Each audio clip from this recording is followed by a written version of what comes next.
টোনা আর টুনির বন্ধুত্ব খুব ভালোই চলছিল, কিন্তু একদিন তাদের জীবনে আসলো অনেক বড় সংকট মুহূর্ত।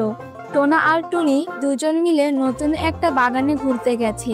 গাছের ডালে বসে হাসি মজা খুনসুটি করে সময় কাটাচ্ছে। কিছুক্ষণ পরে আকাশে কালো মেঘে জমতে শুরু করে এবং অনেক জোরে বাতাস বইতে শুরু করে। টুনি, দেখো আকাশের অবস্থা, মনে হয় এখনই ঝড় আসবে। হ্যাঁ টোনা, যদি এখন ঝড় আসে তাহলে আমাদের কি হবে? চলো আমরা বাসায় ফিরে যাই। হ্যাঁ, চলো আমরা ফিরে যাই। দুজন মিলে উড়ে বাসায় ফেরার চেষ্টা করছে, কিন্তু কিছু দূর আসার পরই ঝড় বৃষ্টি শুরু হয়ে যায়। তারা দুজনে ভিজে যায়। আমার খুব ভয় করছে টোনা, আমরা কি বাসায় ফিরতে পারবো? ভয় পেও না টুনি, আমি আছি তো, তোমার কিচ্ছু হবে না।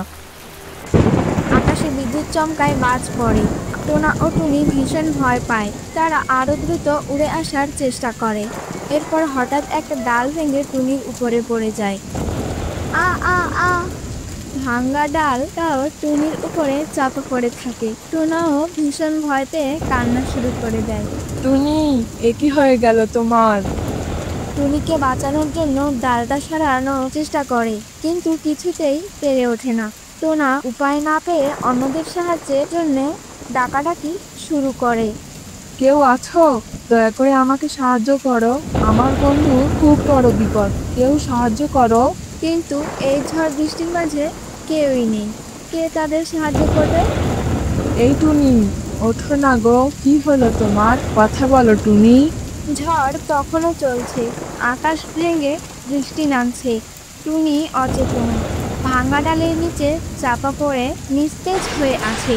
টোনা বারবার তার ঠোঁট দিয়ে ডাল সরানোর চেষ্টা করে, ডানা দিয়ে ফেলতে থাকে, কিন্তু কিছুই করতে পারছে না। না, আমি একা কিছুই পারছি না। টুনি, তুমি আমাকে একা একা ফেলে যেতে পারো না টুনি। সে আবার তার ডানা দিয়ে ডাল সরানোর চেষ্টা করে, কিন্তু এক বিন্দুও নাড়াতে পারে না। অবশেষে টোনা ক্লান্ত হয়ে থেমে যায়। রাত নেমে আসে। তখনও দূরে অন্ধকারের মাঝে একটা কুটকিলের ছোট্ট আলো তার চোখে পড়ে। টোনা মনে মনে ভাবে আর বলে, ওই যে দূরে একটা কুঠির দেখা যাচ্ছে, সেখানে যাই তো, দেখি কেউ আছে কিনা। যদি কেউ থাকে তবে তার কাছে সাহায্য চাইবো। এই ভেবে ডানা ঝাপটাতে ঝাপটাতে টোনা কোনো রকম সেই কুটিরের সামনে এসে দাঁড়ায়। দরজার সামনে ভিজে কাঁপতে কাঁপতে ডাকতে শুরু করে। এই যে কেউ আছেন, শুনুন না, কেউ আছেন ভিতরে?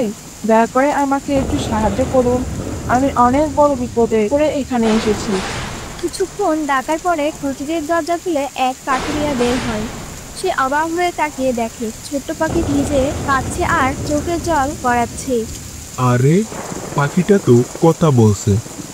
দয়া করে আমাকে সাহায্য করুন মানুষ ভাই, আমার বন্ধু ডালের নিচে চাপা পড়ে গেছে, যদি ওকে এখনোই না বাঁচান ও মরে যাবে। ঠিক আছে, আমি তোমাকে সাহায্য করব, তুমি অপেক্ষা করো, আমি ঘর থেকে আমার ছাতা নিয়ে আসি। চলো, আমাকে তাড়াতাড়ি তোমার বন্ধুর কাছে নিয়ে চলো, আর তুমিও আমার ছাতার নিচে আসো, তা না হলে তো তুমি অসুস্থ হয়ে পড়বে।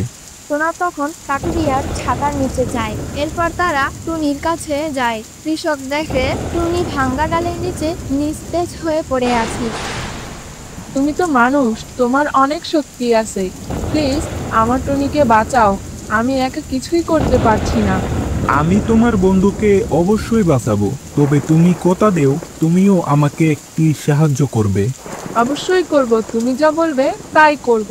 তুমি দয়া করে আমার বন্ধুকে তাড়াতাড়ি বাঁচাও। আমার একটি বড় বাগান আছে, ওখানে অনেক পোকামাকড় ফুল নষ্ট করে ফেলে। তুমি যদি প্রতিদিন সেখানে এসে পোকাগুলোকে মেরে ফেলো, তবে আমি তোমার বন্ধুকে এখনই বাঁচাবো। টোনা আরো জোরে কাঁদতে শুরু করে। টোনার সাথে যেন আকাশেও আজ আরো বেশি জোরে বাজ পড়ছে, সাথে টুনির নিঃশ্বাস ক্রমশ ক্ষীণ হয়ে যাচ্ছে।